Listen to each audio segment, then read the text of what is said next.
Yeah, there I was with this pastor. He's a pastor from the suburbs of Philly. He went to the same seminary that I went to. I think we had one class together, so not a lot, but he wanted to get together. And so we meet on a summer afternoon, and we get sweet teas from McDonald's in the middle of the afternoon. And so we're just swapping stories and getting to know each other better, and maybe disagreeing a little bit on some stuff, but also really finding some deep commonality in other ways, right? Things that we were passionate about. And so just a human conversation, right? Sharing and giving and receiving. And in the midst of that, he grabs one of the sweet tea cups, puts it in the middle of us. And he's like, hey, Dru, you see on one side, there's a logo, and on the other side, there's writing, and I can't see what's on your side of the cup, and you can't see what's on my side of the cup. And so, and he's like, I need your eyes to see what's on my side, and you need my eyes to see what's on your side. And so we're having like this really cute little moment there, where he's unpacking that. I joke, I think in the book, I don't know what I say, maybe a Sunday school, Sunday after school special moment or something.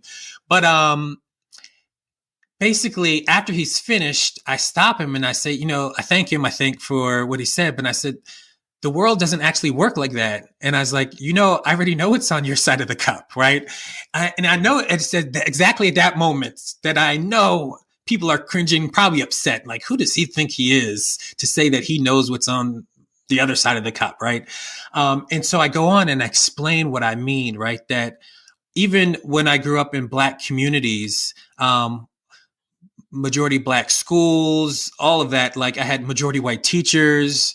The curriculum was majority white, Eurocentric focused, right? Whether it be at every stage of my education. In fact, at college, I was the only African-American male on my floor my freshman year, right? So I'm navigating this space. And I go on to talk about all these different kind of institutions and the ways in which the fact of the matter is that they were designed for white people and to carry on a particular narrative, right? And so these systems and structures and institutions are there, but they advantage white people and white people's, stories and cultures and place in society. And so what I wanted him to get at is that, the problem that we're dealing with isn't merely like a need to like have a cultural exchange program where we just swap stories back and forth, as nice. And that is meaningful and important, right? So it's not, don't do that, but that's not going to bring it white supremacy to an end. But rather we're going to have to deal with these hierarchical realities. And so I pushed him and I said, look, you can go your whole life, never step foot in a Black community, not know about Black intellectual thoughts, not read Black authors and resources, right? And this guy, he was an IVP author, right?